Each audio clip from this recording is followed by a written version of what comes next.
Hello mga langga, so for today's video, yan may nakita kong mold dito sa aming toilet. Gagamitin ko lang panlinis itong vinegar. Then ng vinegar pwede ata, and then water, imimix ko lang siya, ganyan ah. 80% of water and 20% of vinegar. Guys, reminder ko lang, kailangan naka-gloves kayo ha.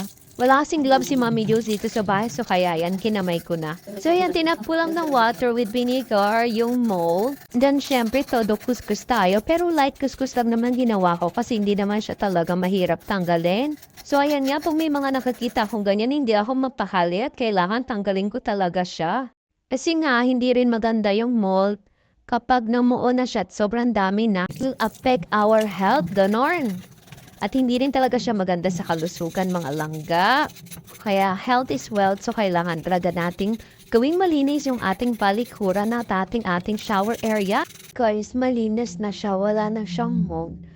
So ayan, safe na tayo.